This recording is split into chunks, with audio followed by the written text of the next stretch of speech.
Yeah, this was a weird one.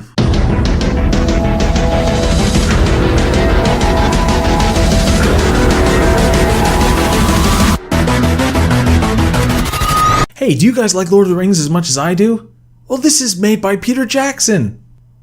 Sorta. That is one hell of a confusing and original book. So if you've seen the trailers, you know the general idea of what's going on. Big cities are now on wheels, and they eat little cities for...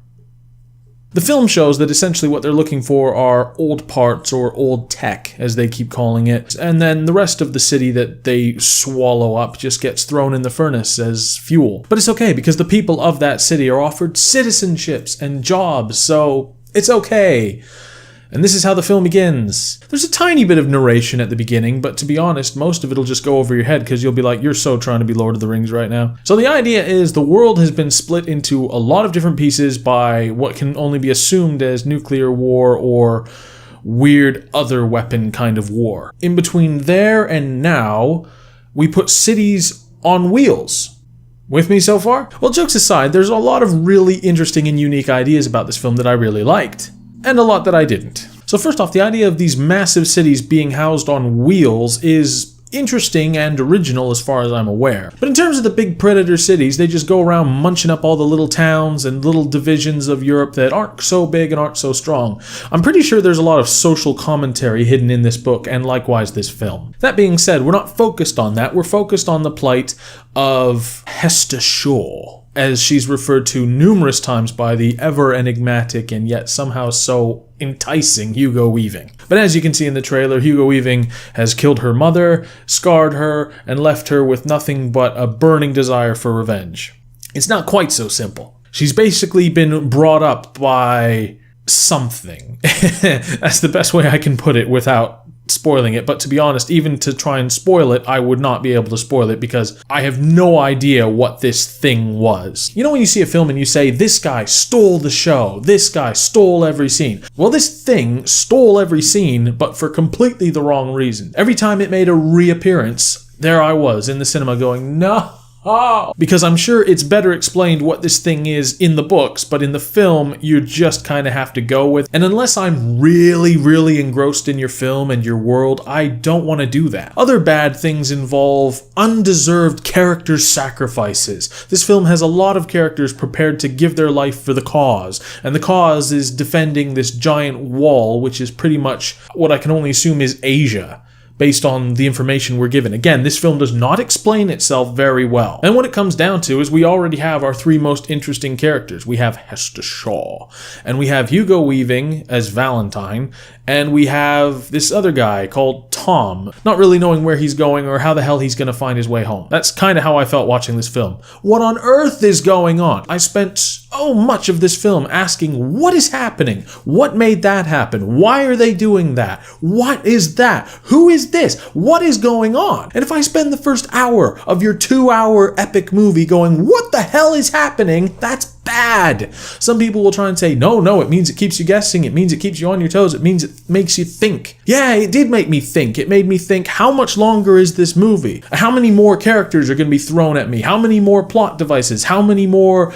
in the grand scheme of things, is going to be exposed to me before this film tells me what the hell is going on? That's not to say it's all bad. I've never experienced a film shoot itself in the foot so relentlessly. Every time something is going well, blam, blam, blam, blam, blam. That's a really interesting concept. Oh, shot itself in the foot. Oh, wow, look at this city. Oh, shot itself in the foot. Repeatedly shows me something cool and then makes it something stupid or confusing. That's what this film was. It was confusing. And that's what I hate about it, because it was trying so hard to be confusing and it didn't need to be.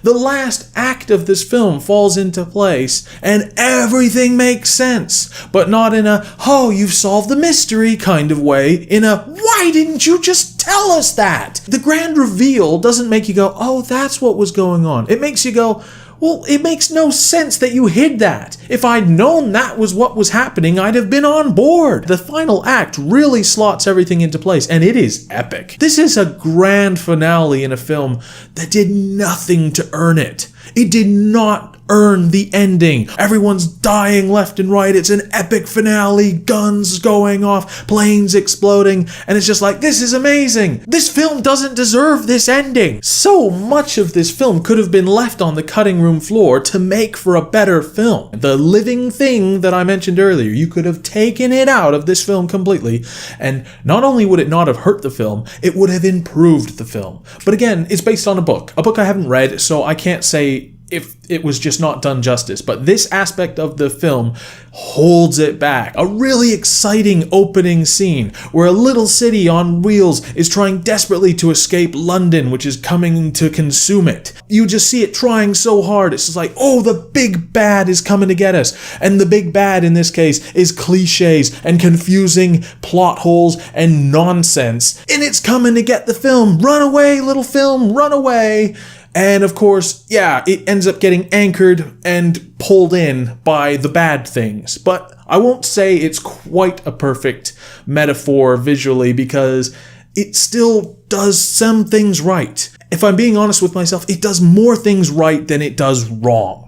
By the end of the third act, I was satisfied that I'd seen a film that showed me a beginning, middle, and end, and I thought, what a great beginning, what a great ending, what a terrible middle. Every time I thought I was headed for a cliche, it either went with the cliche or didn't, and so many times they'll only go with the cliche. The ending has the most cliche reveal of all time. I mean, seriously, we're talking all the way back to the 80s in terms of a cliche grand reveal, and you've probably already guessed it based on me talking about the 80s, but seriously, they have it. It's in here. But every time I think, okay, here comes the cliche battle, no, they actually did something kind of different, and this film is original. To its credit, from the beginning to the end, it is original. It is a confusing, visually beautiful mess backed by a superb score by a composer I'd never heard of before. And maybe the book is brilliant, but the film, it just does so much to get in its own way. Like I said, shooting itself in the foot, blam, blam, blam, every time. Every time you really think something is, yes, we're going now,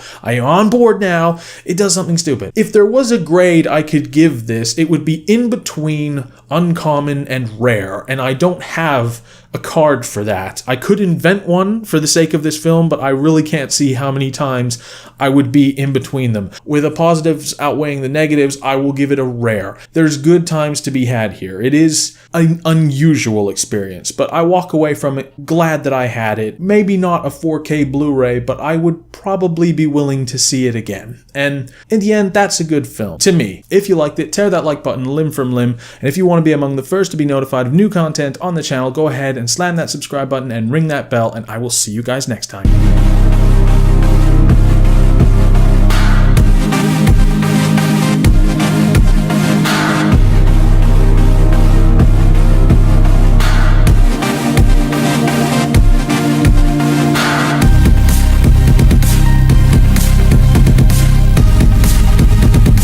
Oh, I ran out of bullets from shooting my foot so much. Better reload. Blam, blam, blam.